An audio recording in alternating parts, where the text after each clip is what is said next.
if they couldn't have the whole of Palestine and everything handed to them on a silver plate so they wouldn't have to do anything. It couldn't be done. We had to take it in small doses. You can't move 5 or 6 million people out of a country and fill it up with 5 or 6 million more and expect both sets of them to be pleased. That's right. We gotta slowly murder them. We had to slowly move them on out, okay? Ethnic cleansing, it's a lot of effort. It takes a while. Get this shit done. So says Harry Truman. We had all sorts of objections to everything that was done. You don't say, Harry S. Truman, that there would be objections to being thrown off violently from your own land. You fucking Nazi. Didn't the Jews just go through this? Didn't you just oversee the last greatest conflict in history where this thing was happening? Something had to be done. We went ahead and done it and had it done. We went ahead and done it. We had to do it. We went ahead and had it done. And now it's working out. Eventually, I think we'll have them all satisfied. Yeah, have them all satisfied. To talk about the situation in the Middle East. The future of the United Nations and peace in the Middle East may be at stake. In the 4 months since I talked to you about the crisis in that area, the United Nations has had considerable progress in resolving some of the difficult problems. We are now, however, faced with a fateful moment as a result of the failure of Israel to withdraw its forces behind the armistice lines. I wanted to hear the rest of that. Unfortunately, it clipped, but Eisenhower famously was one of the presidents that was able to, in 1956, or maybe it was actually in 1957, because of an illegal raid into Gaza conducted by Israel in 1956, I think October of 1956, if memory serves, which was, by the way, the first time that Israel occupied the Gaza Strip and the Sinai in that respect, which has been a continuing tradition, obviously, as we've known. But it first started, or took its first form, in 1956. Dwight D. Eisenhower famously got the Israeli government to withdraw from the Gaza Strip by, forcing sanctions, or threatening sanctions. And I use this as an example, and so does Norman Finkelstein use it as an example, and that's where I'm getting this from, as an example of the United States having actual material power over Israel and not the other way around. As you can see, the Prime Minister of Israel has to travel to the United States at his weakest political moment and drum up support, right? Shore up his American constituents by making this grand political theater. Because he knows, as he said in his speech to Congress, there's a simple thing that happens when the United States and Israel are friends. We win. And he knows what he's trying to say is, keep sending money, please. Keep sending aid. Let's keep going with this. My political career is at stake. But yeah, Dwight D. Eisenhower was one of the presidents to show that. Nations caught in regional conflict, in racial issues, or in the death throes of old colonialism. Can you believe that President JFK actually said the word colonialism? Chronic dispute which divert precious resources from the needs of the people, or drain the paying lip service to anti-imperialism, are we, JFK? energies of both sides serve the interests of no one. And the badge of responsibility in the modern world is a willingness to seek peaceful solutions. It is never too early to try, and it's never too late to talk. So it's like, JFK was of U.S. presidents, you could say. I wouldn't pat him on the back or give him an award or anything, but he was, among U.S. presidents, among his peers, much more sympathetic to the third world. We now come, of course, to the critical time in terms of the future of the Mideast. And here, the outlook is far more hopeful than what we have been through this past week. I think this is in response to the 1973 war between Egypt and Israel. To the critical time in terms of the future of the Mideast. And here, the outlook is far more hopeful than what we have been through this past week.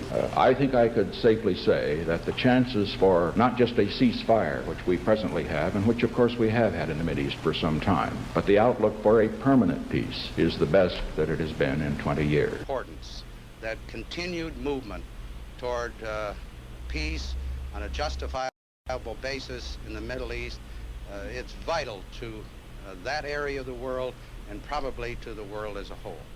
And this would involve substantial withdrawal of Israel's present control over territories. Now, where that withdrawal might end, I don't know. I would guess it would be some minor adjustments in the 1967 borders, but that still remains to be negotiated. Millions of us have seen pictures of the Palestinian victims of this tragedy.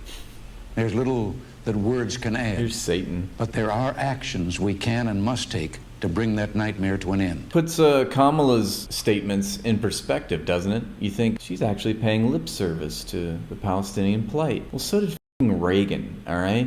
Big f***ing deal. They've been saying this shit for decades and decades, is my point. Just because the rhetoric is nicer doesn't mean shit's gonna change. For our friends in Lebanon and Israel, for our friends in Europe and elsewhere in the Middle East, and for us as Americans, this tragedy, Surprised he said friends in Lebanon. horrible as it is, reminds us of the absolute imperative. But this is Reagan responding to the 1982 Israel-Lebanon war. And one of the few things I know about this war, aside from the overall power differential and it being another iteration of Israel's deterrence policy, which is to wreak disproportionate, savage violence against the civilian population in order to break their spirit, humiliate, terrorize, and punish them. It was also a humiliation for Israel, and it began with Israel bombing a Palestinian children's hospital. Why would a Palestinian children's hospital be located in Lebanon? Well, that's because of Israel, because Israel has dispossessed Palestine, that Palestinians have to seek infrastructure elsewhere. They have to flee. They have to, be expatriated or be in exile, I guess that's the right word, is they're thrown in exile. And so just think about that, okay? Israel began this war by bombing a Palestinian children's hospital. Israel began this war by bombing a hospital. In 1982, what were we arguing about in 2023? Whether or not Israel bombed Al-Shifa Hospital, or was it a rogue Palestinian rocket that misfired? It's like, methinks you lost the plot much. Israel has been bombing hospitals on record since before you were born, well before you were born. And oh, by the way, that actually goes back to the 40s. They've been bombing hospitals since the 40s. They've been bombing mosques since the 40s. They have been doing the same thing. It's just that we have iPhones now. We have the internet, So it's all visible. It's all way more visible than it's ever been. It's never gone away. It's only gotten more amplified and worse. And now we have the technology to share about it across the world. The United States is committed to a comprehensive peace achieved through direct negotiations based on UN Security Council resolutions 242 and 338. So we all know 242, right? 1967. What's UN 338? I know that there's like a whole plethora of them that I don't actually know about, that I gloss over. This resolution calls for all parties to cease all firing and terminate all military activities immediately. The parties should implement Security Council resolution. So it goes back to, it's an extension of 242 in all of its parts, and immediately and concurrently with the ceasefire, start negotiations with an aim to establish a just and durable peace in the Middle East. And here's the full PDF we could open up. Amazing. But Yisrael Chai boys will never do this. They will never do this.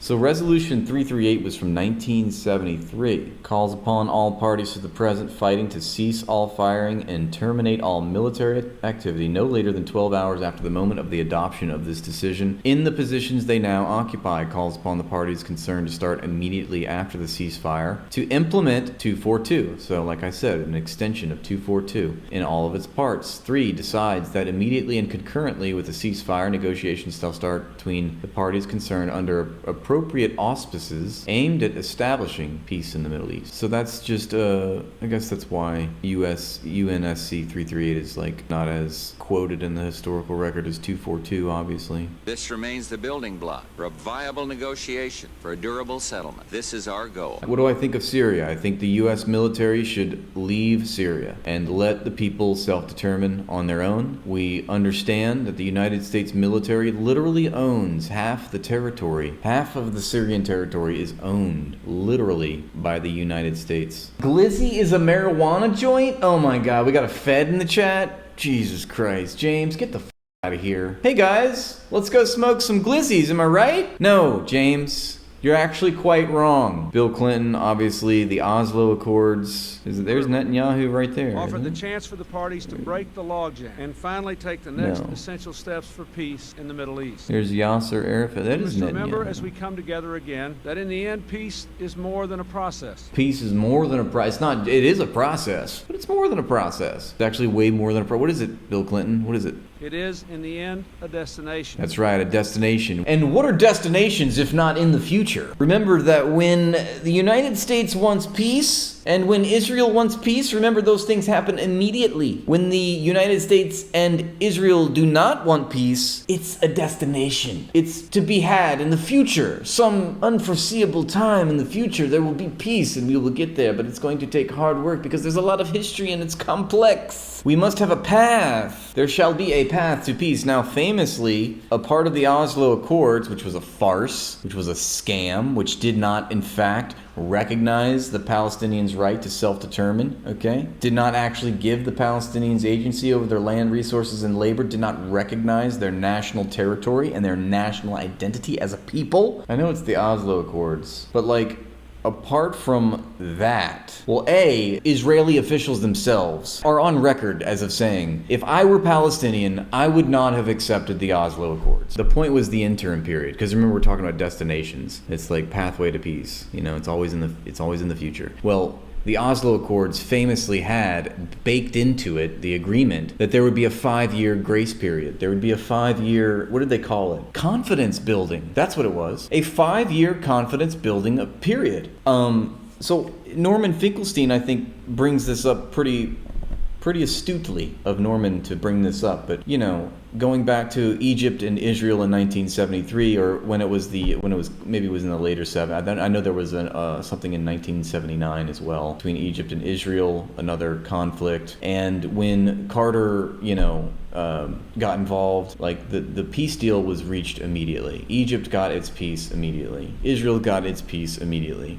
But for some reason, as I said before, the Palestinians, they need confidence building periods baked into their peaceful ceasefire resolutions, ceasefire agreements. Why is there a 5-year interim period for the Palestinians? Why is there this so-called confidence building period? Well, it's because Israel can use that time to implement their subcontractors and make sure that they are doing the bidding of the Israeli state. And also another point about the Oslo Accords is that there were, and I forget the numbers, I forget the math, but there was, if there was, there might have been 30 or 40 pages devoted to the rights of VIPs in Palestine, and there was maybe a page on the call for Palestinian detainees in Israel to be returned, or the rights of these prisoners. It was more so about, in other words, it's about the Oslo Accords had in it more language devoted to the rights of Palestinian VIPs than it did for Palestinian detainees, Palestinian prisoners being unlawfully detained by Israel. And that's very revealing, because what it tells you is that the Oslo Accords were it was corrupt. It gave special precedence to another little privileged class of Palestinians in that society. They had an upper crust there that were given special rights. But why were they given these special rights? That was because they were doing the work of Israel. All right, moving on. This means that the Israeli occupation that began in 1967 will be ended through a settlement negotiated between the parties based on UN resolutions 242 and It's literally the same language, right? The same language we heard. Daddy Bush spoke the same exact words 2 decades previous, or maybe it was a decade previous. 338, with Israeli withdrawal to secure and recognize borders. 1 year ago, I stood at this podium and I called for an independent Palestine. I believed then, and I believe now, that the Palestinian people deserve a state of their own. Yeah, it was Bush. He copied Daddy's homework. You noticed that, huh? Do we have to continue on with this shit show? Let's see what Donald Trump had to say. I want this deal to be a great deal for the Palestinians. He loves deals. Remember, Donald Trump made the book. He wrote the book on deals. Donald Trump wrote the book on deals. Donald Trump wrote you The Art of the Deal. Thank you. Donald Trump is a fucking artist. He's an artist of the deal. He's a dealist. And because of that, that's why his deal for the Middle East, the peace deal, was the best. It was the most immaculate, most perfect deal that you could ever think of in the history of humans. And you know what? Even he couldn't get the deal done. Even Donald Trump couldn't get the deal done.